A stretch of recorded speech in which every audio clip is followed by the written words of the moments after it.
ഇന്ദ്രനീൽ ഗോപികൃഷ്ണൻ അതുപോലെ തന്നെ രാഹുൽജി എന്നിവർ കഥ, തിരക്കഥ സംവിധാനം ചെയ്ത് സോഫിയ പോൾ പ്രൊഡ്യൂസ് ചെയ്ത ധ്യാൻ ശ്രീനിവാസൻ, സിജു വിൽസൺ, കോട്ട നസീർ, റോണി ഡേവിഡ്, അതുപോലെ അല്ലമീൻ നിബ്രാസ്, മറ്റേ സോഷ്യൽ മീഡിയ കിങ്സ് എന്നിവർ അഭിനയിച്ച് മെയിൻ സ്ട്രീമിൽ അഭിനയിച്ച ഡിറ്റക്റ്റീവ് ഉജ്ജ്വലൻ എന്ന സിനിമയെ പറ്റിയാണ് എൻ്റെ പേഴ്സണൽ ഒപ്പീനിയൻ ആണിത്. അപ്പോൾ നമുക്ക് വീഡിയോയിലേക്ക് കിടക്കാം. ഡിറ്റക്റ്റീവ് ഉജ്ജ്വലൻ ഈ സിനിമ ധ്യാനിൻ്റെ 2.0 എന്ന ലെവലിൽ തന്നെ നമുക്ക് കണക്കാക്കാം. കാരണം അതുപോലെ തന്നെ പുള്ളി നന്നായിട്ട് തന്നെ ചെയ്തിട്ടുണ്ട്. പുള്ളിയുടെ ഒരു കാര്യം എന്ന് പറഞ്ഞാൽ നല്ലൊരു ഡയറക്ടറിന്റെ മുമ്പിൽ പുള്ളിനെ കിട്ടിക്കഴിഞ്ഞാൽ നല്ല വണ്ണം ഉപയോഗിക്കാൻ പറ്റിയൊരു മോഡലാണ് ആള്. ഈ കച്ചറ സിനിമകൾ അഭിനയിക്കാണ്ട് ഇതുപോലത്തെ നല്ല സിനിമകൾ വെച്ച് കഴിഞ്ഞാൽ ഇനിയും നല്ല ആൾക്കാർ കയറും. ആദ്യത്തെ ഷോയ്ക്ക് ഇപ്പോൾ ഞാൻ ഐസക്സ് മീഡിയ തിയേറ്ററിലാണ് കണ്ടത്. നരിവേട്ട എന്ന സിനിമയെക്കാളും കൂടുതൽ ആൾക്കാർ ഈ സിനിമയ്ക്ക് ഉണ്ടായിരുന്നു. അതെന്താണെന്ന് വെച്ച് കഴിഞ്ഞാൽ ഈ സിനിമയിൽ കാരണം ഒന്നാമത് പ്രൊഡ്യൂസ് ചെയ്തിരിക്കുന്ന പുള്ളിക്കാരി ചെയ്തിരിക്കുന്ന സിനിമകളൊക്കെ ഏകദേശം നല്ല സിനിമകളാണ്. അതുപോലെ തന്നെ ധ്യാൻ ശ്രീനിവാസൻ ഇതുപോലത്തെ കുറേ ഇൻട്രൊഡ്യൂസും കാര്യങ്ങളും കണ്ടിട്ടുണ്ട്. ഓൾറെഡി അതിൻ്റെ ഫാൻസ് ഉണ്ട്. പിന്നെ ഈ സിനിമയെ മാറ്റി നിർത്തുന്നത് വീക്കെൻഡ് യൂണിവേഴ്സ് അതുപോലെ മൾട്ടിവേഴ്സ് സംഭവങ്ങളൊക്കെ ഓൾറെഡി പറഞ്ഞിട്ടുണ്ടായിരുന്നു. അപ്പം അങ്ങനെ കുറച്ച് ഹൈപ്പും കാര്യങ്ങളൊക്കെ ചെറിയൊരു ഹൈപ്പും കാര്യങ്ങളൊക്കെ ഈ സിനിമയ്ക്ക് ഉണ്ട്.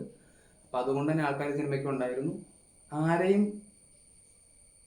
മടുപ്പിക്കാത്ത ഒരു ലെവലിലാണ് സിനിമ കൈകാര്യം ചെയ്തിരിക്കുന്നത്. എങ്ങനെയാണെന്ന് വെച്ചാൽ നമ്മൾ കുഞ്ഞി രാമായണം അതുപോലെ തന്നെ മിന്നൽ മുരളി ആ സിനിമയിലേക്കുള്ള പോലെ ഒരു സാങ്കല്പിക സ്ഥലം, ആ സ്ഥലത്തെ ചുറ്റപ്പിറ്റ് നടക്കുന്ന ഒരു സംഭവം, ആ സംഭവത്തെ എങ്ങനെ നമ്മൾ ക്ലൈമാക്സിലെത്തിച്ച് ട്വിസ്റ്റ് കാണിച്ച് സിനിമ അവസാനിപ്പിക്കുക, ആ രീതിയിൽ തന്നെയാണ് സിനിമ ചെയ്തിരിക്കുന്നത്. പക്ഷേ അത്ര വലിയ ഗംഭീരമായ പടം എന്ന് ഞാൻ അഭിപ്രായപ്പെടുന്നില്ല.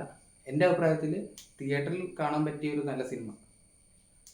ധ്യാനിൻ്റെ തിരിച്ചുവരവെന്ന് തന്നെ പറയാം. പുള്ളി അതുപോലെ തന്നെ പുള്ളീനെ ഇങ്ങനെ തന്നെ നല്ല രീതി സിനിമകളിൽ അഭിനയിച്ച് ഇനി മുമ്പോട്ട് പോയി കഴിഞ്ഞാൽ നല്ല ലെവലിലേക്ക് എത്താൻ പറ്റിയ ഒരു നടനാണ്.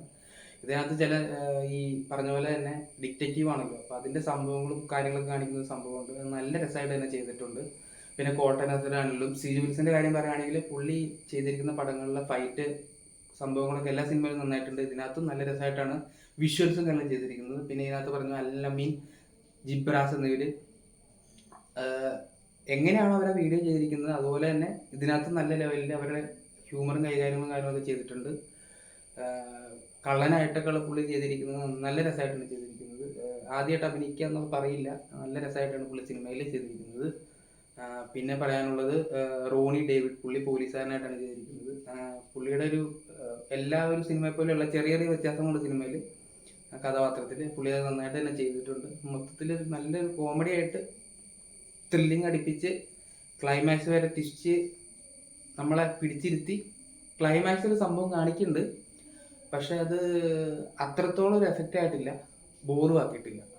പിന്നെ അതുപോലെ തന്നെ സിനിമ ഇറങ്ങുന്നതിന് മുമ്പ് ഇതിൻ്റെ അണിയറ പ്രവർത്തകർ പറഞ്ഞിട്ടുണ്ടായിരുന്നു സിനിമ കഴിയുമ്പോൾ അപ്പം തന്നെ ഇറങ്ങിപ്പോരുത്, ടെയിലിൻ്റെ സംഭവമുണ്ട്, വേറെ യൂണിവേഴ്സ് കാണിക്കുന്നു എന്നൊക്കെ പറഞ്ഞിട്ട്. പക്ഷെ സംഭവം കാണിക്കുന്നുണ്ട് ഒരു 2ാം ഭാഗം, അത് ഈ അടുത്ത കൊല്ലമാണ്. പക്ഷെ അത് ഏതുമായി ബന്ധപ്പെട്ടെന്ന് മനസ്സിലായിട്ടില്ല. ഒരു സംഭവം കാണിക്കുന്നുണ്ട്. അപ്പോൾ മൊത്തത്തിൽ എങ്ങനെയാണെന്ന് ചോദിച്ചു കഴിഞ്ഞാൽ കുടുംബമായിട്ട് പോയി ചിരിച്ച് എൻ്റർടൈൻ ചെയ്ത് അതുപോലെ തന്നെ ത്രില്ലിങ് അടുപ്പിച്ച ഒരു കൊച്ചു ചിത്രം. അത്ര വലിയ ഗംഭീരം എന്ന് പറയാൻ പറ്റില്ല, ഒരു കൊച്ചു ചിത്രം നിങ്ങൾക്ക് ധൈര്യമായിട്ട് പോയി തിയേറ്ററിൽ നിന്ന് കാണാം. ധ്യാനിനെ ഇഷ്ടപ്പെടുന്നവർക്ക് എന്തായാലും ധൈര്യമായിട്ട് പോകാൻ കാണാം.